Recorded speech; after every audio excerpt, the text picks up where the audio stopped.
Hello and good morning to everyone. दोस्तों, कैसे आप लोग? स्वागत करता हूं मैं आपका आपके अपने platform A1 IAS YouTube channel पे। आज हम लोग 27 एंड 28 जनवरी के कुछ इंपॉर्टेंट करंट अफेयर्स को देखने वाले हैं। आपको क्विज कैसा लग रहा है वो आप मुझे जरूर बताएंगे, है ना।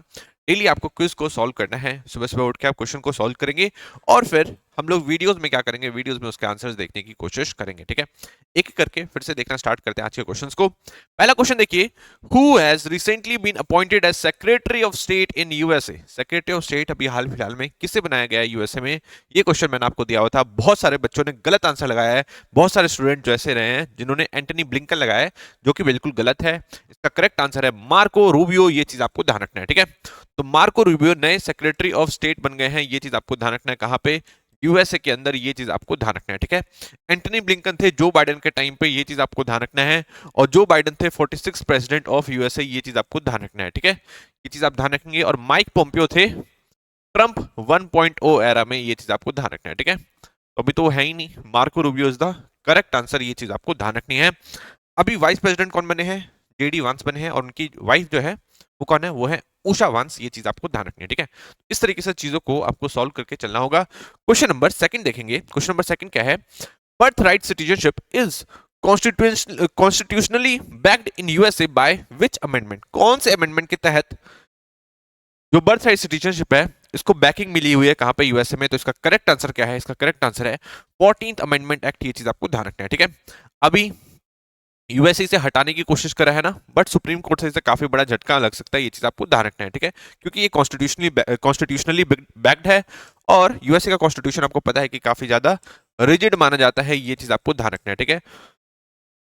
1868 में ये 14th अमेंडमेंट लाया गया था, जब वहां पे सिविल वॉर हुई थी उसके बाद, और बर्थ राइट सिटीजनशिप प्रोवाइड की गई थी यूएसए के कॉन्स्टिट्यूशन में। ये चीज आप ध्यान रखेंगे, ठीक है। क्वेश्चन नंबर थर्ड देखिए, which national waterway passes through Bihar? तो इजी सा क्वेश्चन है। नेशनल वाटरवे वन, ये चीज आप ध्यान रखेंगे, ठीक है। मैंने आपको इनलैंड वाटरवेज के बारे में बताया था, है ना। टोटल हमारे पास कितने किलोमीटर का एरिया जिसे हम लोग इनलैंड वाटरवेज के तहत यूज कर सकते हैं? तो वो है 20,000 किलोमीटर के आसपास। ये चीज आपको ध्यान रखना है, ठीक है। इसको हम लोग यूज कर सकते हैं और अपने ट्रेड को, अपनी इकोनॉमी को इसके सहारे बढ़ा सकते हैं ना। आपने देखा होगा वेस्टर्न कंट्रीज में क्या होता है, बहुत सारा जो ट्रेड होता है वो उनके रिवर्स के थ्रू होता है, ठीक है। बट इंडिया में वो चीजें यूज नहीं करी जा सकती, बल्कि हमारे पास बहुत सारे रिवर्स ऐसे हैं जो कि अलग अलग स्टेट से होते हुए गुजरते हैं, ठीक है। नेक्स्ट देखते हैं क्वेश्चन नंबर फोर्थ पे। Type 054B frigate, type 054B frigate has been recently commission by which country? ठीक है। फ्रिगेट और डिस्ट्रॉयर में फर्क मैंने आपको बताया था, ये चीज आपको पक्का पता होना चाहिए, ठीक है। फ्रिगेट, डिस्ट्रॉयर और वॉरशिप में फर्क क्या होता है, ये चीज आपको पता होना चाहिए। अभी क्या है कि टाइप 054B फ्रिगेट जो है, इसे किसी ने, कौन सी कंट्री ने कमीशन किया है? तो इसका करेक्ट आंसर क्या है? इसका करेक्ट आंसर है चाइना। ये चीज आपको ध्यान रखना है, ठीक है। तो इस तरीके से चीजों को थोड़ा सा समझते हुए चलेंगे। लास्ट क्वेश्चन पे चलेंगे। Who attended the recent Quad foreign ministers meet in USA? ठीक है। तो अभी क्वाड की फॉरेन मिनिस्टर की मीट हुई थी, ये चीज आपको पता ही है ना। इस बार जो क्वाड की समिट होने वाली है वो कहां पे होने वाली है? 2025 में होने वाली है। कहां पे होने वाली है? इंडिया में होने वाली थी। ये चीज आपको ध्यान रखना है, ठीक है। 2024 में कहां हुई थी? 2024 में हुई थी यूएसए में, हुई थी। ये चीज आपको ध्यान रखना है। यूएसए में कहां पे हुई थी? यूएसए में हुई थी दिलावर में। ये चीज आपको ध्यान रखना है, ठीक है। अब होना क्या था? होना ये था कि 2024 में होनी थी इंडिया में और 2025 में होनी थी यूएसए में, बट जो बाइडेन ने आने से मना कर दिया इंडिया के अंदर, है ना, क्योंकि वहां पे इलेक्शंस भी थे। तो अब 2024 की जगह 2025 में इंडिया इंडिया में होने वाली है क्वाड की समिट, और 2024 में हो गई यूएसए के अंदर। ये चीज आपको ध्यान रखनी है, ठीक है। तो स्वैप हुआ था, ये चीज आपको ध्यान रखना है, बट ये हमारे लिए फायदेमंद भी है। अब ट्रंप नए प्रेसिडेंट आ चुके हैं, और अब क्या होगा? अब ट्रंप सीधा आएंगे इंडिया में, और इंडिया से काफी अच्छी मुलाकात रहेगी उनकी, और इंडिया और यूएसए के रिलेशन और स्ट्रांग हो सकते हैं। ये चीज आपको ध्यान रखना है। तो किस किसने अटेंड किया था? Correct answer is S Jaishankar साहब ने किया था, टकेशी वाया, पेनी वांग और मार्को रूबियो ने किया था। ये चीज आपको ध्यान रखनी है, ठीक है। एस जयशंकर कौन है आपको पता ही है, ये हमारे फॉरेन मिनिस्टर है। कहाँ के? इंडिया के। ये चीज आपको पता ही है। टकेशी वाया के बारे में आप ध्यान रखेंगे, ये फॉरेन मिनिस्टर है। कहाँ के? जापान के फॉरेन मिनिस्टर हैं। ये चीज आपको ध्यान रखना है। पेनी वांग कहाँ के हैं? ये है ऑस्ट्रेलिया के। ये चीज आपको ध्यान रखना है। और मार्को रूबियो कहाँ के हैं? और मार्को रूबियो है यूएसए के। ये चीज आपको ध्यान रखना है, ठीक है। तो इस तरीके से कुछ क्वेश्चन आ सकते हैं, ये चीज आपको थोड़ा सा समझ कर चलना होगा, है ना। कुछ भी चीज छोड़नी नहीं है, हर एक टाइप के क्वेश्चन को हम लोग सॉल्व करते हुए चलेंगे। अब आज के हम लोग करंट अफेयर्स पे आते हैं। पहला टॉपिक देखिए, पहला टॉपिक है Indonesia is an important partner of India in 10 nation ASEAN bloc as well as in Indo Pacific seas, prime minister Modi. आपको पता है कि इस बार रिपब्लिक डे में हमारे चीफ गेस्ट कौन थे? हमारे चीफ गेस्ट थे इंडोनेशिया के प्रेसिडेंट। ये चीज आपको ध्यान रखना है, ठीक है। इंडोनेशिया के प्रेसिडेंट हमारे चीफ गेस्ट थे, ये चीज आपको ध्यान रखना है। इंडोनेशिया के बारे में ऑलरेडी मैं आपको बता चुका हूँ, बहुत सारे अलग अलग टॉपिक्स पे इनसे हमारी बात हुई है।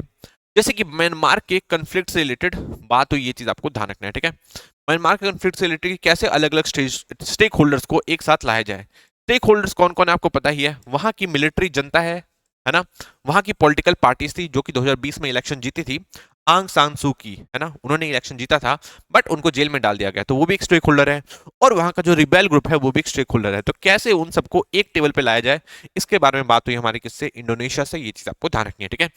और टूरिज्म कैसे बढ़ाया जाए, इंडिया और इंडोनेशिया के बीच में ट्रेड कैसे बढ़ाया जाए, इस बारे में भी बात हुई है, ये चीज आपको ध्यान रखना है। एयर कनेक्टिविटी कैसे बढ़ाई जाए, ये सारे टॉपिक्स के बारे में बात हुई इंडिया और इंडोनेशिया की, ये चीज आपको ध्यान रखना है, ठीक है। तो एक बार हम लोग अपने पुराने टॉपिक से लिंक करते हुए पढ़ेंगे। पुराना हम लोगों ने क्या पढ़ा था, पुराना हम लोगों ने पढ़ा था आसियान के बारे में, कुछ दिन पहले की बात है ना, एक दो दिन पहले मैंने आसियान के बारे में आपको बताया था कि आसियान है क्या। तो आसियान की फुल फॉर्म मैंने आपको बताई थी, इसकी फुल फॉर्म बताई थी association of south east Asian nation, association of south east Asian nation.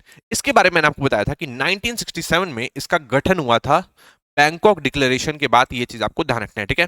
Bangkok declaration को ही हम लोग क्या कहते हैं, बैंकॉक डिक्लेरेशन को ही हम लोग आसियान डिक्लेरेशन भी कहते हैं, ये चीज आपको ध्यान रखना है, ठीक है। ये आसियान ग्रुप क्या है, ये इंटर गवर्नमेंटल ग्रुप है साउथ ईस्ट एशियन नेशन का, ये चीज आपको ध्यान रखना है। कितनी कंट्रीज है टोटल, इसमें 10 कंट्रीज है, ये सारी चीजें बता चुका हूं, पुराने लेक्चर्स में देखेंगे, ठीक है। इसी में एक बहुत ज्यादा इंपॉर्टेंट कंट्री है जिसका नाम क्या है, जिसका नाम है इंडोनेशिया, ये चीज आपको ध्यान रखना है, ठीक है। अब इंडोनेशिया का मैप देखिए, ये बहुत सारे आइलैंड से मिलकर बना हुआ है, ये चीज आपको ध्यान रखना है, ठीक है। 17,000 से भी ज्यादा आइलैंड्स है इसके पास, और बहुत सारे आइलैंड से मिलकर बना हुआ है, पर कुछ ही आइलैंड्स ये इनहेबिटेड है, मतलब इसमें लोग रहते हैं, ये चीज आपको ध्यान रखनी है, ठीक है। इसमें कुछ मेजर आइलैंड्स है जैसे कि सुमात्रा हो गया, जावा हो गया, बाली हो गया, इसके बारे में अभी हम लोग पढ़ेंगे। अभी आपको समझ में आ गया कि इंडोनेशिया बहुत सारे आइलैंड से मिलकर बना हुआ है और ये एक आसियान का इंपॉर्टेंट मेंबर है, ये चीज आपको ध्यान रखना है, ठीक है। अब यहाँ पे आप चीज ध्यान रखेंगे कि आसियान में जो हमारा सबसे ज्यादा ट्रेड होता है वो किसके साथ होता है, वो होता है सिंगापुर के साथ, ये चीज आपको ध्यान रखना है, ठीक है। किसके साथ होता है, सिंगापुर के साथ होता है, ये चीज आपको ध्यान रखना है। और यहाँ से हमारे पास बहुत सारी फॉरेन करेंसी भी आती है, आपको पता ही है ना, फॉरेन करेंसी भी हमारी सबसे ज्यादा यहीं से आती है। सेकंड नंबर पे आप ध्यान रखेंगे, सेकंड नंबर में अगर किसी के साथ ट्रेड होता है तो वो होता है इंडोनेशिया के साथ, ये चीज आपको ध्यान रखना है। अब आप इसकी वैल्यू को समझ पा रहे होंगे, इसकी इंपॉर्टेंस को समझ पा रहे होंगे इंडोनेशिया के, ठीक है। अब इंडोनेशिया के साथ जो हमारा ट्रेड होता है वो अराउंड 29 बिलियन डॉलर्स के, 29 यूएसडी के आसपास है, ये चीज आपको ध्यान रखना है, ठीक है। डेटा थोड़ा बहुत ऊपर नीचे अलग अलग जगह पे मिल सकता है, बट आप समझ लो कि 25 से 29 बिलियन डॉलर्स के आसपास का जो ट्रेड है हमारा इंडोनेशिया के साथ होता है, ये चीज आपको ध्यान रखना है, ठीक है। अब देखिए इतना चीज समझ में आ गया। अब देखिए मैंने आपको आसियान के बारे में समझाया था और यहां से मैंने आपको समझाया किसके किसके बारे में, इंडोनेशिया के बारे में, है ना। अब यहां से आप दो चीज समझ के चलेंगे कि दोनों के साथ ही हमारा क्या है, ट्रेड डेफिसिट है, ये चीज आपको ध्यान रखना है, ठीक है। ये भी क्वेश्चन आ जाते हैं इस टाइप से कि हमारा किसके साथ ट्रेड डेफिसिट है और किसके साथ ट्रेड सरप्लस है। ट्रेड सरप्लस जिन जिन कंट्रीज के साथ है आपको उन कंट्रीज के नाम याद रखना है। क्वेश्चन में आप मुझे बताएंगे, मैं आपसे क्वेश्चन पूछ रहा हूं कि क्या यूएसए के साथ हमारा ट्रेड सरप्लस है कि ट्रेड डेफिसिट है। ट्रेड सरप्लस और डेफिसिट में आपको फर्क पता होगा। सरप्लस मतलब कि हम लोग ज्यादा एक्सपोर्ट कर रहे हैं और ट्रेड डेफिसिट मतलब क्या, हम लोग ज्यादा इंपोर्ट कर रहे हैं, ये चीज आपको ध्यान रखना है, ठीक है। अगर हम लोग इंपोर्ट ज्यादा कर रहे हैं और एक्सपोर्ट कम करेंगे तो वो क्या हो गया, ट्रेड डेफिसिट हो गया, ये चीज आप ध्यान रखेंगे, ठीक है। अब आसियान के साथ भी, ASEAN as a bloc, ASEAN as a group के साथ भी और इंडोनेशिया के साथ भी, दोनों के साथ ही हमारा क्या है, ट्रेड डेफिसिट है, ये चीज आपको ध्यान रखना है। तो क्वेश्चन क्या आएगा, क्वेश्चन आएगा कि क्या हमारा इंडोनेशिया के साथ ट्रेड सरप्लस है, ठीक है। ये क्वेश्चन आएगा, ऑप्शन में आएगा कि आसियान के साथ हमारा ट्रेड सरप्लस है, तो आपको ध्यान रखना है कि बहुत ही कम कंट्रीज के साथ हमारा ट्रेड सरप्लस रहता है, इंडोनेशिया के साथ भी हमारा ट्रेड सरप्लस नहीं है। क्वेश्चन आ सकता है आपको फंसाने के लिए कि इंडोनेशिया बहुत ही ज्यादा इंपॉर्टेंट कंट्री है इंडिया के लिए क्योंकि ये इसके साथ हमारा ट्रेड सरप्लस है, तो आपको ध्यान रखना है नहीं हमारा ट्रेड सरप्लस नहीं है, ये चीज आपको ध्यान रखना है, ठीक है। बांग्लादेश के साथ हमारा ट्रेड सरप्लस है, ये चीज आपको ध्यान रखना है, ठीक है। तो इस तरीके से चीजों को थोड़ा सा आप लिंक करते हुए चलेंगे, मतलब जो इंडोनेशिया है वो हमें ज्यादा बेचता है और हम लोग उसको कम बेचते हैं, ये चीज आप ध्यान रखेंगे, ठीक है। तो इतनी बात समझ में आ गई इंडोनेशिया के बारे में। आई थिंक अब आपको इतनी चीज समझ में आ गई होगी, है ना। अब ये पूरा क्या है, ये पूरा मैप है उसका इंडोनेशिया का, मैंने आपको बता दिया। अब हम लोग क्या क्या उससे इंपोर्ट करते हैं और क्या क्या उससे हम एक्सपोर्ट करते हैं। देखो इंपोर्ट में हम लोग क्या करेंगे, coal, crude palm oil and rubber, ये चीज आपको ध्यान रखना है, ठीक है। पाम ऑयल के बारे में आपने सुना होगा, पाम ऑयल हम लोग बहुत सारी कंट्री से मंगवाते हैं, उसमें मलेशिया भी है, ये चीज आपको ध्यान रखना है, ठीक है। मलेशिया भी है, ये चीज आपको ध्यान रखना है। मलेशिया के जो प्रेसिडेंट है प्रेसिडेंट है वो इंडिया में आए हुए थे, है ना, अनवर इब्राहिम उनका नाम है, ये चीज आप ध्यान रखेंगे। थोड़ा सा आपको लिंक करके पढ़ना होगा। अभी कुछ मंथ पहले ही आए थे ये, इसलिए आपको बता रहा हूँ। मलेशिया के साथ भी हमारे जो रिश्ते हैं वो काफी ज्यादा अच्छे चल रहे हैं, ये चीज आपको ध्यान रखना है, ठीक है। एक्सपोर्ट हम लोग क्या करते हैं, एक्सपोर्ट देखिए रिफाइंड पेट्रोलियम करते हैं, टेलीकम्युनिकेशन करते हैं, टेलीकम्युनिकेशन इक्विपमेंट करते हैं, और एग्रीकल्चरल प्रोडक्ट्स करते हैं, ये चीज आपको ध्यान रखना है। किसको करते हैं, इंडोनेशिया को करते हैं, ये चीज आप ध्यान रखेंगे। इंडोनेशिया के बारे में आपने सुना होगा कि इससे हमारा बहुत ही हजारों सालों का रिश्ता है, क्योंकि जो हिंदुज्म है इंडिया से ही इंडोनेशिया में फैला, है ना। जो बुद्धिज्म है वो भी इंडिया से ही इंडोनेशिया में फैला, और जो इस्लाम है वो भी इंडिया से ही इंडोनेशिया में फैला था। ये चीज आपको ध्यान रखना है, ठीक है। मतलब इंडोनेशिया की कल्चरल इंपॉर्टेंस बहुत ज्यादा है, ये चीज आपको ध्यान रखना है, ठीक है।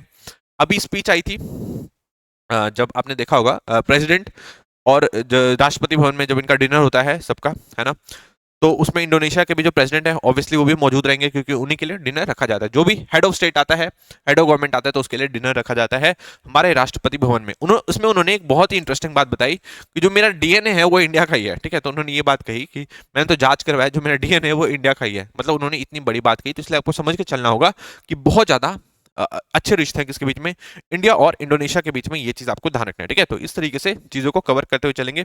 अब एक बार हम लोग पूरे न्यूज पे जाते हैं।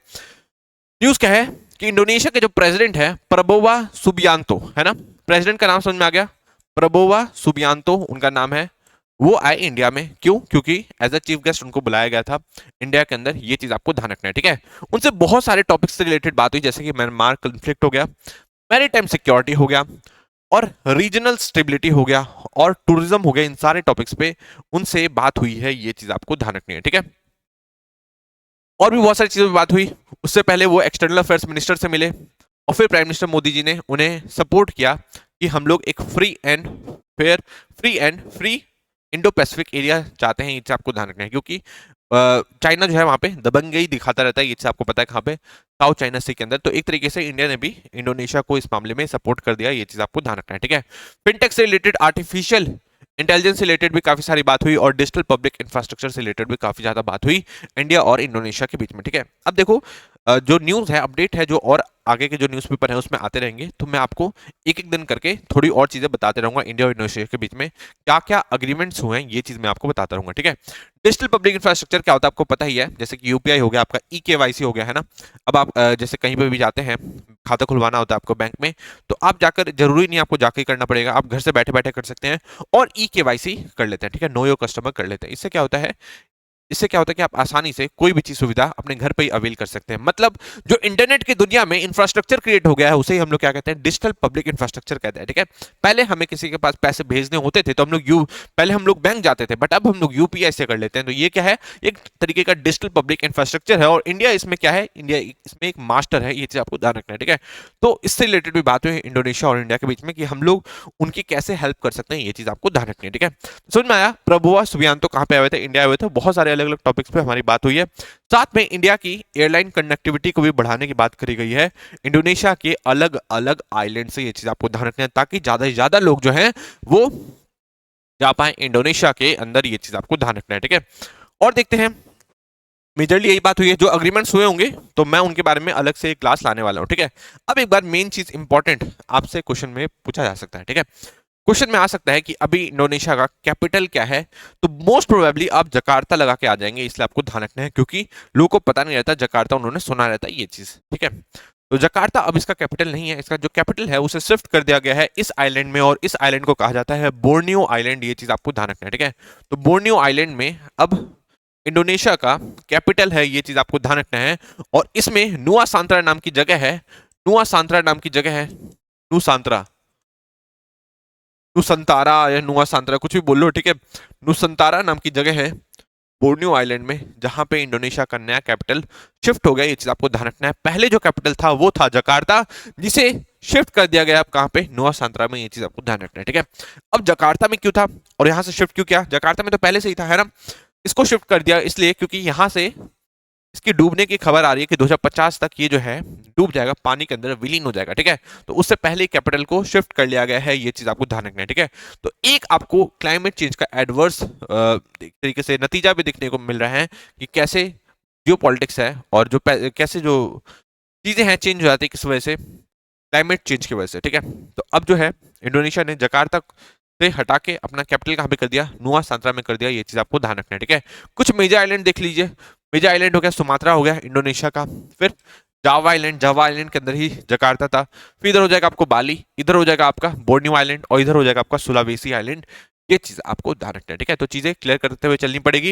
यहाँ पे देखिए बोर्नियो आइलैंड में कौन कौन सी कंट्रीज है, एक तो ब्रुनेई भी है और ईस्टर्न मलेशिया इसे कह सकते हैं, मलेशिया के दो पार्ट है ना, वेस्ट मलेशिया और ईस्ट मलेशिया, ये चीज आपको ध्यान रखनी है, ठीक है। तो इस तरीके से चीजों को आपको कवर करते हुए चलना होगा, ठीक है। अब आप मुझे बताएंगे जो सिंगापुर है वो वेस्ट मलेशिया से बॉर्डर शेयर करता है कि ईस्ट मलेशिया से बॉर्डर शेयर करता है, इससे बॉर्डर शेयर करेगा कि इससे बॉर्डर शेयर करेगा, सिंगापुर की लोकेशन क्या है ये आप मुझे नीचे कमेंट सेक्शन में बताएंगे, ठीक है।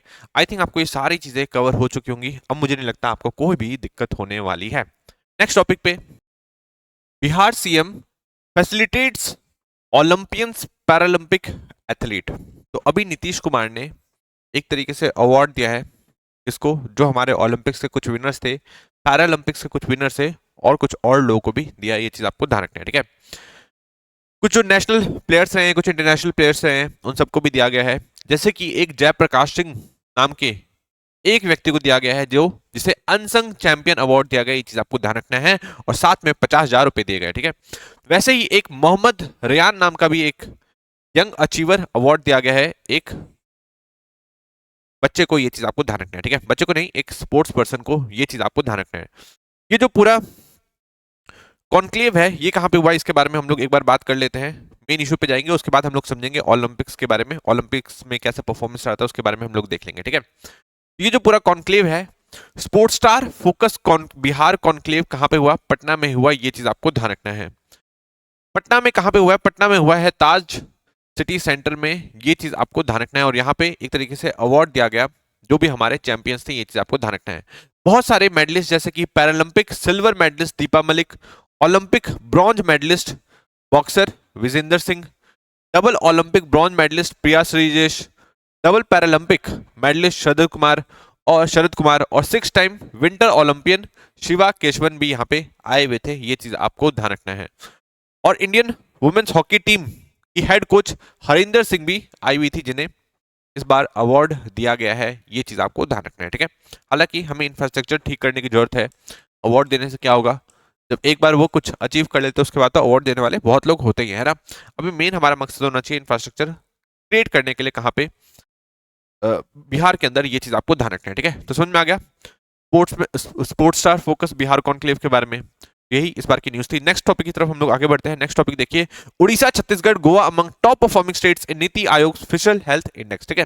तो एक फिशल हेल्थ इंडेक्स नाम की एक रिपोर्ट निकाली गई नीति आयोग द्वारा, उसमें स्टेट्स को कैटेगराइज किया गया कि कौन से स्टेट्स हैं जो कि अपने फिशल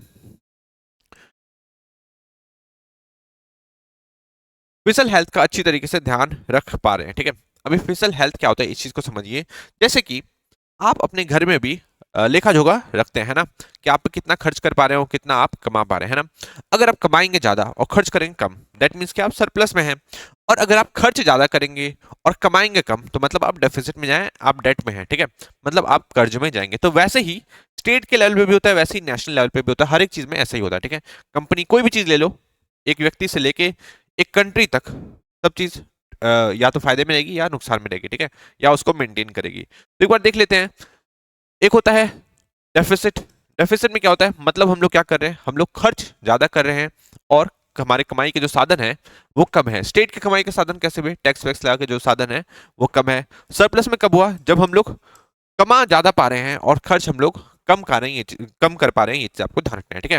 तो एक फिशल हेल्थ इंडेक्स नाम की एक रिपोर्ट निकाली गई, आप ध्यान रखेंगे क्योंकि पहली बार निकाली गई है। क्वेश्चन क्या आएगा, क्वेश्चन आएगा कि फिशल हेल्थ इंडेक्स जो रिपोर्ट है वो किसने निकाली है, तो करेक्ट आंसर क्या है इसका, फिशल हेल्थ इंडेक्स रिपोर्ट जो है वो नीति आयोग लेकर आई है, ये चीज आपको ध्यान रखना है, ठीक है। तो नीति आयोग ने एक रिपोर्ट निकाला, फिशल हेल्थ इंडेक्स रिपोर्ट 2025। इसमें अलग अलग जो स्टेट्स हैं उनको कैटेगराइज किया, उनको बताया कि आपका जो हेल्थ है वो कैसा है, फिशल हेल्थ जो है वो कैसा है।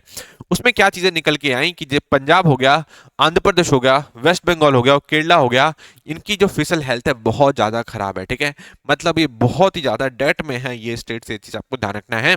बिहार के बारे में कहा गया कि ये बस मेंटेन करके चल रहा है अपने आप को, ना ये फायदे में लग रहा है ना ये नुकसान में लग रहा है, ये चीज आपको ध्यान रखना है, ठीक है। और उड़ीसा, छत्तीसगढ़, गोवा और झारखंड भी ले लो, इन सारे स्टेट्स को कहा कि भाई इन्होंने काफी अच्छा परफॉर्मेंस दिया गया है और इनको टॉप परफॉर्मिंग स्टेट्स का नाम दिया गया है, ये चीज आपको ध्यान रखना है, ठीक है। तो समझ में आया फिसल हेल्थ क्या होता है? मेन आपको समझना है कि फिसल हेल्थ क्या होता है। फिसल हेल्थ क्या है? मतलब आप अपने जो खर्चे हैं उसको मैनेज कर पा रहे हैं कि नहीं अपनी कमाई के साथ, ठीक है। मतलब आप कमा ज्यादा रहे हैं, खर्च कम कर रहे हैं, तो वो क्या हो गया, वो आपका सरप्लस हो गया, आप सरप्लस में हैं। और अगर आप खर्च ज्यादा कर रहे हैं, कमा कम पा रहे हैं, तो आप मतलब डेफिसिट में हैं, ये चीज आपको ध्यान रखना है, ठीक है। तो इसके अंदर बहुत सारी सब इंडिसेस है, quality of expenditure, revenue mobilisation, fiscal prudence, debt index और डेट सस्टेनेबिलिटी, इनके इनके बेसिस पे कैटेगराइज किया जाता है अलग अलग स्टेट्स को, ये चीज आपको ध्यान रखना है, ठीक है, कि स्टेट के फाइनेंस कैसे चल रहा है। तो एक बार हम लोग पूरा न्यूज को एक बार समझ लेते हैं, क्या चीजें निकल के आ रही है। निकल के आ रही है कि ऑफिशियल हेल्थ इंडेक्स रिपोर्ट निकाली गई किसके द्वारा, नीति आयोग के द्वारा, ये चीज आपको ध्यान रखना है। और उड़ीसा, छत्तीसगढ़, गोवा, झारखंड जैसी जो मिनरल रिच स्टेट्स थी उन्होंने काफी अच्छा परफॉर्मेंस दिया और इनको टॉप अचीवर्स दिया गया है, ये चीज आपको ध्यान रखना है, ठीक है। मतलब ये टॉप अचीवर्स है, टॉप परफॉर्मिंग स्टेट रहे हैं। और पंजाब, आंध्र प्रदेश, केरला और वेस्ट बंगाल जो स्टेट है वो काफी ज्यादा पीछे रह गए हैं किस चीज में, फिसल हेल्थ को मेंटेन करने में, ये चीज आपको ध्यान रखना है, ठीक है। बिहार के बारे में कहा गया कि ये बस अपने आप को मेंटेन करके चल रहा है, ये चीज आपको ध्यान रखना है, ठीक है। तो इस तरीके से थोड़ा सा चीजों को आप कवर करते हुए चलेंगे, यही यही पूरा टॉपिक था। एक बार आप इसको देखना चाहे तो देख सकते हैं। नेक्स्ट टॉपिक देखिए, next Indian envoy to Israel is MEA's point person for Iran Pakistan special envoy to Afghanistan, ठीक है। तो इनके बारे में आप जानते होंगे, ये है JP सिंह। कैसे जानते होंगे मैं आपको बताता हूँ, एक आपको मैं फोटो दिखाता हूँ, आपको याद आ जाएगा। ये आपको कुछ दिन पहले की फोटो दिखी होगी, कुछ महीने पहले की, जहां पे तालिबान के मिनिस्टर्स के साथ हमारे एक डिप्लोमेट मुलाकात करने गए थे। उनका नाम क्या था? उनका नाम था JP सिंह, ये चीज आपको ध्यान रखना है, ठीक है। इनका पूरा नाम क्या है? इनका पूरा नाम है जितेंद्र पाल सिंह, ये चीज आपको ध्यान रखना है। और इनको अब एम्बेसडर बना दिया गया है, कहाँ पे? इजराइल के अंदर, ये चीज आपको ध्यान रखना है, ठीक है। इससे पहले भी ये क्या रहे हैं? इससे पहले ये डिप्टी हाई कमिश्नर रहे हैं, डिप्टी हाई कमिश्नर रहे हैं किसके? पाकिस्तान के, ये चीज आपको ध्यान रखना है। 2014 से लेकर 2019 तक का ये चीज आपको ध्यान रखना है, ठीक है। इसी के समय में उरी अटैक ये सब जो हुए थे, उन सारी चीजों को, क्रिटिकल चीजों को इन्होंने मैनेज किया, ये चीज आपको ध्यान रखना है। ये मेन चीज क्या संभालते हैं इनके बारे में देख लीजिए, जितेंद्र पाल सिंह। जितेंद्र पाल सिंह IFS ऑफिसर हैं और इनका मेन काम था पाकिस्तान, अफगानिस्तान और ईरान वाला डेस्क देखना, ठीक है। इन कंट्री से रिलेटेड जो भी इश्यूज आता है सबसे पहले इन्हीं के पास आता है, यही फैसला लेते हैं उसके बीच में, ये चीज आपको ध्यान रखना है, ठीक है। कैसे रिलेशंस को मैनेज करते हुए चलना है। अब इनको इजराइल का एम्बेसडर बनाकर भेज दिया गया है, ये चीज आपको ध्यान रखना है, ठीक है। तो मतलब इनका जो लाइफ रहा है काफी बढ़िया रहा है। अभी अफगानिस्तान में वहां के मिनिस्टर से भी मिले थे, है ना, और एक तरीके से मीटिंग करी थी उन्होंने, ये चीज आपको ध्यान रखना है। तो वो फोटो जो है काफी ज्यादा वायरल हुई थी। तो आप ध्यान रखेंगे जितेंद्र पाल सिंह अभी नए एम्बेसडर बन गए हैं, कहाँ के? इंडिया एम्बेसडर टू इजराइल बने, ये चीज आपको ध्यान रखना है, ठीक है। इजराइल एम्बेसडर टू इंडिया कौन है? ये चीज आप मुझे नीचे कमेंट सेक्शन में बताएंगे। अभी अभी चेंज हुए हैं कुछ महीने पहले ही, इसलिए आप मुझे नीचे कमेंट सेक्शन में बताएंगे, ठीक है। नेक्स्ट टॉपिक की तरफ हम लोग आगे बढ़ेंगे। नेक्स्ट टॉपिक है PM Modi has decided to make the rupee hit a century against the dollar, ठीक है। तो कांग्रेस की सुप्रिया श्रीनेत, इनके बारे में आप जानते होंगे, इन्होंने एक तंज कसा है कि जो प्राइम मिनिस्टर मोदी है ना, एक तरीके से सेंचुरी लगा के मानेंगे हमारे करेंसी का, ठीक है। मतलब हमारी करेंसी की जो वैल्यू है इतनी गिरती जा रही है कि वो जल्दी जल्द आप सेंचुरी लगाते हुए उससे देख सकते हैं। किसने कहा है? सुप्रिया श्रीनेत, है ना। ऐसी वायरल हुई थी, आपको पता ही है। मजाक बनाए थे किसका? प्राइम मिनिस्टर मोदी का, कि कैसे वो लोग इस बार इलेक्शंस में ज्यादा अच्छा परफॉर्म नहीं कर पाए, और खुश ऐसे हो रही थी जैसे कि इन्होंने बहुत बड़ा पहाड़ उखाड़ लिया, ठीक है। हालांकि काफी मजाक बना था उनका, बट इस बार इन्होंने बात एकदम मुद्दे की उठाई है। इनका कहना है कि जो हमारा रुपी है वो 50% तक गिर गया है जब से प्राइम मिनिस्टर मोदी ने पावर संभाली है, ये चीज आपको ध्यान रखना है, ठीक है। तो एक बार क्या कहना चाहती हैं इसके बारे में हम लोग देख लेते हैं। इन्होंने यही कहा है कि 50% आसपास जो हमारा रुपी है वो गिर गया है, ये चीज आपको ध्यान रखना है। इन्होंने कहा कि ऐसे तो मोदी जी हर चीज पे नेहरू नेहरू नेहरू नेहरू नेहरू करते रहते हैं, ठीक है। बट नेहरू जी के टाइम पे जो रुपी है वो सिर्फ 2% गिरा था।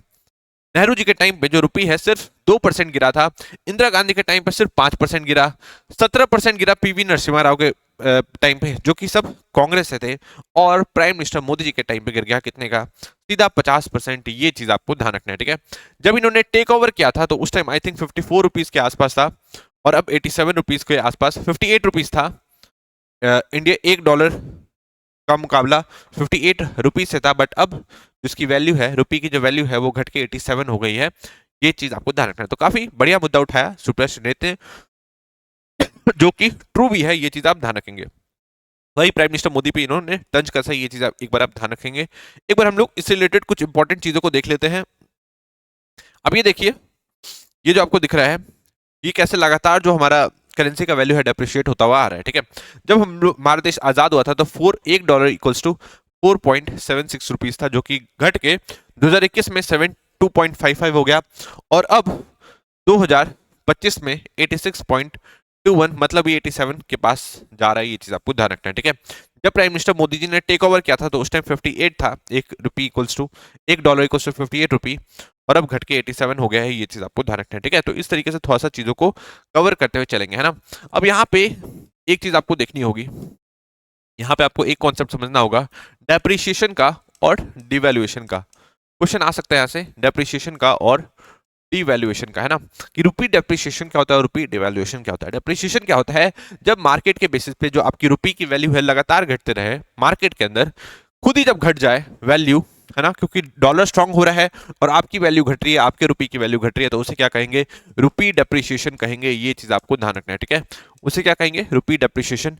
डिवैल्यूएशन क्या होता है, जब सेंट्रल बैंक जो है वो खुद ही वैल्यू को डिवैल्यू कर दे, ठीक है, मतलब खुद ही डिसाइड कर दे कि भाई ये जो पर्टिकुलर इतने जैसे कि एक डॉलर इक्वल टू 58 रुपीज है, अगर आरबीआई को लगता है कि 58 नहीं करते, एक काम करते हैं 62 कर देते हैं, तो उसे क्या कहेंगे, उसे कहेंगे रुपी डिवैल्यूएशन। ये चीज आपको ध्यान रखना है, ठीक है। मतलब जो आरबीआई है, जो सेंट्रल बैंक है, उसने जानबूझ खुद ही डिवैल्यू किया है ना। यहाँ पे खुद ही फ्री मार्केट में हो रही है अपने आप, है ना, और यहाँ पे क्या हो रहा है, आरबीआई खुद कर रहा है ना, मतलब यहाँ पे आरबीआई का इंटरफेरेंस है और यहाँ पे मार्केट की वजह से हो रहा है, तो उसे क्या कहेंगे, रुपी डेप्रिसिएशन। अगर मार्केट की वजह से हो और अगर आरबीआई जो सेंट्रल बैंक है वो खुद करे तो उसे कहेंगे रुपी डिवैल्यूएशन। ये चीज आपको ध्यान रखनी है, ठीक है। तो इस तरीके से चीजों को समझकर चलना होगा। अब आप ये बताइए कि अगर रुपी डिवैल्यू होगा, अगर रुपी डिवैल्यू होगा मतलब, रुपी डिवैल्यू होगा मतलब उसकी वैल्यू कम होगी। जैसे कि एक डॉलर इक्वल्स टू 58 था जब मोदी जी टेक ओवर किए थे 2014 में, ठीक है। अब एक डॉलर अराउंड 87 के आसपास है, कब, 2024 में। तो इस कंडीशन में एक्सपोर्ट को फायदा होगा, एक्सपोर्टर्स को फायदा होगा कि इंपोर्टर्स को फायदा होगा, ये आप मुझे नीचे कमेंट सेक्शन में बताएंगे, ठीक है। इंपॉर्टेंट क्वेश्चन बन सकता है, आई थिंक यूपीएससी में आ भी चुका है, कि रुपी के डिवैल्यूएशन से, रुपी के डेप्रिसिएशन से किसको फायदा होता है, एक्सपोर्टर को फायदा होता है कि इंपोर्टर को फायदा होता है, ये आप मुझे नीचे कमेंट सेक्शन में बताएंगे। इंपॉर्टेंट क्वेश्चन है, बहुत ही इजी सा टॉपिक है, एक बार में आप इसको समझ सकते हैं, ठीक है। एक बार में अगर कॉन्सेप्ट आपको बता दिया जाए तो आप चीजों को समझ जाएंगे कि एक्सपोर्टर का फायदा होगा कि इंपोर्टर का फायदा होगा, ये आप मुझे नीचे कमेंट सेक्शन में बताएंगे। नेक्स्ट देखते हैं, former Bihar MLA and strongman surrenders in shootout case sent to jail, ठीक है। स्ट्रॉन्गमैन मतलब आपको पता ही है बाहुबली, तो आनंद सिंह के बारे में आपने सुना होगा, मोकामा से ये एमएलए रह चुके हैं, अब इनको दोबारा जेल भेज दिया गया। क्यों, क्योंकि इनके बीच में और एक और राइवल गैंग था, सोनू मोनू करके एक गैंग है वहीं पे, उनके बीच में फिर से गोलीबारी हो गई है। ये चीज आपको ध्यान रखना है, ठीक है। आनंद सिंह का कहना है कि भाई एक व्यक्ति था, उसके घर को हड़पने की कोशिश कर रहे थे, कौन, सोनू मोनू, है ना। जब वो लोग मेरे पास आए तो मैंने क्या बोला कि आप आराम से जाओ उनके घर, अपने घर में रहो, कोई दिक्कत नहीं होगी, साथ में ताला भी खोल दिया वो रहने का, और साथ में सोनू मोनू से मिलने के लिए अपने एक प्रतिनिधि को भेजा, ठीक है। बट सोनू मोनू ने तो इन पे गोलियां चला दी, फिर इनको भी जवाबी कार्रवाई करनी पड़ी, ये चीज आपको ध्यान रखना है। बट अब इनको अरेस्ट कर लिया गया, ठीक है। बट इच्छे लोग अरेस्ट हो गए हैं, इनको कोई भी दिक्कत नहीं है। इन्होंने कहा कि जनता के लिए जो हो सके वो करने के लिए तैयार है, तो जेल जाने से कुछ भी फर्क नहीं पड़ता, ये कहना है किसका, अनंत सिंह का। ये चीज आप ध्यान रखेंगे, ठीक है। नेक्स्ट देखिए, competitive populism on parties and the Delhi assembly elections, BJP is promising voters where it earlier dismissed as AAP's culture, ठीक है। यहां से कौन से आप कल्चर की बात कर रही है, यहां से बात कर रही है रेवड़ी कल्चर की बात कर रही है, कौन, बीजेपी। जो पहले रेवड़ी कल्चर की बात करती थी बीजेपी, प्राइम मिनिस्टर मोदी, कि भाई रेवड़ियां बांटी जा रही है आम आदमी पार्टी की तरफ से, अब बीजेपी वही करने के लिए उतारू हो गई है, कहां पे, दिल्ली में। ये चीज आपको ध्यान रखना है, ठीक है। इसका ही छोटा रूप आपको देखने को मिला था अभी महाराष्ट्र में और मध्य प्रदेश में। झारखंड में भी सेम चीज आपको देखने की मिली, झारखंड मुक्ति मोर्चा की तरफ से, ठीक है। मतलब हर एक पार्टी अब क्या किस चीज पे पहुंच गई है, अब रेवड़ी कल्चर पे उतर गई है, और इसे ही कहा जा रहा है कॉम्पिटिटिव पॉपुलिज्म। ये चीज आपको ध्यान रखना है, ठीक है। तो इससे रिलेटेड कुछ क्वेश्चंस अगर आ जाए तो आप कैसे डील करेंगे, आप अभी तक समझ चुके होंगे। अभी देखिए, इस आर्टिकल में यही लिखा गया था पहले जो अरविंद केजरीवाल हैं वो बात करते थे कि आपको शीला दीक्षित की सरकार कह रही है कि आपको ये फायदे देगी जब इलेक्शंस जीत जाएगी, तो ठीक है 2014 के अंदर। तो अरविंद केजरीवाल का तर्क था कि वो जो पैसे आपको दिए जाएंगे वो तो भाई पब्लिक मनी है ना, वो पब्लिक मनी ही है, मतलब घूम फिर के आप ही के पैसे आप ही को दे देंगे और उसके बदले में आप उनको वोट्स दो, मतलब आपको वोट्स को खरीदने का काम करिए। बट जब अरविंद केजरीवाल पावर में आए तो उनको उन्होंने भी यही करा। उन्होंने बोला कि हम ये फ्री दे देंगे वो फ्री दे देंगे और इन्हीं को वो अपना डेवलपमेंट बताते हैं, ठीक है। मतलब फ्री देने को, मतलब आपके पैसे दूसरे हाथ से आप ही को देने को, उसे क्या कहा जाता है, उसे कहा जाता है वो कि हम लोग आपके लिए बहुत बड़ा डेवलपमेंट वाला काम कर रहे हैं, ठीक है। इसी को क्रिटिसाइज करते हुए प्राइम मिनिस्टर मोदी जी ने बोला था कि भाई ये रेवड़ियां बांटते हैं, ये रेवड़ियां बांटते हैं। बट ये कहने के बाद प्राइम मिनिस्टर मोदी जी जिस पार्टी से है बीजेपी, वो खुद रेवड़ियां बांटते हुए दिख रही है, ठीक है। महाराष्ट्र में आपने देखा होगा अलग अलग स्कीम चला के वुमेन को 2100 रुपए दिए गए, है ना। झारखंड में भी आपने देखा होगा 1000 रुपए वुमेन्स को दिए गए, है ना। और फिर आपको मध्य प्रदेश में भी सेम चीज देखी होगी आपने, वहां पे भी दिए गए। अब दिल्ली में क्या हुआ, दिल्ली में आम आदमी पार्टी कह रही है कि हम लोग 2100 रुपए देंगे, तो बीजेपी कह रही है कि हम लोग 2500 रुपए देंगे। आम आदमी कांग्रेस कह रही है कि हम क्यों पीछे रहे, हम भी 2500 रुपए देंगे। और इन्होंने क्या बात करी, आम आदमी पार्टी ने कहा कि हम लोग जो रेंटेड जो लोग हैं उनके भी बिजली बिल माफ कर देंगे। तो जो कांग्रेस है वो कह रही है कि हम लोग जो भी बेरोजगार युवा है जिसकी जॉब अभी नहीं लग पा रही है उसको हम लोग 8500 रुपए देंगे हर महीने। मतलब एक तरीके से खुलेआम लूट मचा रखी है इन पॉलिटिकल पार्टीज ने कि जो लूटना है आप ले लो, जो भी लोगों को कह दिया कि आपको जो लूटना है ले लो, लूट लो, हमें कोई भी दिक्कत नहीं है, बस हमें कैसे भी अपने वोट दे दो। तो इसे ही हम लोग क्या कहते हैं, इसे ही कहते हैं हम लोग कॉम्पिटिटिव कॉम्पिटिटिव पॉपुलिज्म। ये चीज आपको ध्यान रखना है, ठीक है। तो मुझे लगता है इलेक्शन कमीशन को इस पर संज्ञान लेना चाहिए, क्योंकि अब इसका एक बहुत ही बुरा रूप दिखने को मिल रहा है कहां पे, दिल्ली इलेक्शंस के अंदर। ये चीज आपको ध्यान रखनी है। नेक्स्ट टॉपिक पे आगे बढ़ते हैं। नेक्स्ट टॉपिक क्या है, नेक्स्ट टॉपिक है Russia ready to talk with US on various issues including nuclear disarmament. ये चीज आपको ध्यान रखना है, ठीक है। तो अब मैंने आपको क्या बताया था कुछ दिन पहले, ये व्यक्ति जो है व्लादिमीर पुतिन सबसे ज्यादा खुश हुए थे जब प्रेसिडेंट ट्रंप ने पावर संभाली थी और जब प्रेसिडेंट ट्रंप का इलेक्शन हुआ था। तो ठीक है, जब प्रेसिडेंट ट्रंप जीत गए तो सबसे ज्यादा अगर कोई खुश व्यक्ति था पूरे वर्ल्ड में तो वो थे व्लादिमीर पुतिन, है ना। अभी मैंने फिर आपको 2 दिन पहले बताया कि डोनाल्ड ट्रंप की तरफ से धमकी आई है कि अगर रशिया की तरफ से अगर कोई प्रपोजल नहीं आया कि वो भी आकर बैठेंगे हमारे साथ बातचीत करने के लिए तैयार हैं, अगर वो यूक्रेन का युद्ध रोकने के लिए तैयार नहीं हुए तो हम लोग रशिया पे सैंक्शंस लगाएंगे। ये बात किसने कही, डोनाल्ड ट्रंप ने कही। तो पर मैंने उसी टाइम आपको कहा था कि ये तो बस ऐसा शिगुफा छोड़ दिया किसने, ट्रंप ने, क्योंकि वो बहुत ज्यादा प्रो रशिया नहीं दिखना चाहते थे, ठीक है। वो तो ऐसे ही बस उन्होंने बोल दिया, बट वो दिल से तो बहुत ज्यादा लाइक करते हैं किसको, रशिया को। उसके एक दिन बाद फिर ट्रंप की तरफ से सोशल मीडिया पे एक बयान भी आया जिसमें उन्होंने कहा कि वो रशियंस को बहुत ज्यादा लाइक करते हैं और हम चाहते हैं कि वाकई आराम से हमारे साथ बैठें और बातचीत करें। हम लोग रिश्ते अच्छे चाहते हैं किससे, रशियन से। मतलब उनको रशियन सब बहुत ज्यादा पसंद है डोनाल्ड ट्रंप को, ठीक है। अब इनकी तरफ से भी व्लादिमीर पुतिन जो है, इनकी तरफ से भी ये बात कही गई है कि भाई मैं भी आपसे बात करने के लिए बहुत ज्यादा उत्सुक हूं। इनके स्पोक्स पर्सन की तरफ से बात कही गई है, ये चीज आपको ध्यान रखना है, ठीक है। तो इन्होंने कहा कि बहुत ज्यादा उत्सुक हैं रशिया के प्रेसिडेंट किससे बात करने के लिए, यूएसए के प्रेसिडेंट डोनाल्ड ट्रंप से बात करने के लिए। ये चीज आपको ध्यान रखना है, ठीक है।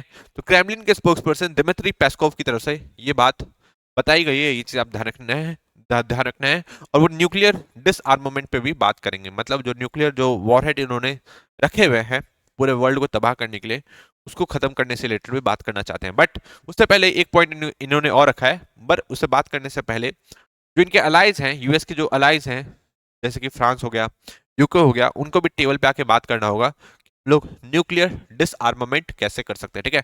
अगर ये सब बात होती है तो आई थिंक ये बहुत ही बड़ी पॉजिटिव न्यूज है आज की, है ना, पूरे वर्ल्ड कम्युनिटी के लिए और ह्यूमैनिटी के लिए। ये चीज आपको ध्यान रखना है, ठीक है। नहीं तो अगर एक बार न्यूक्लियर वॉर स्टार्ट हुआ तो फिर ये कहां जाकर रुकेगा, इसकी कोई भी गारंटी नहीं है।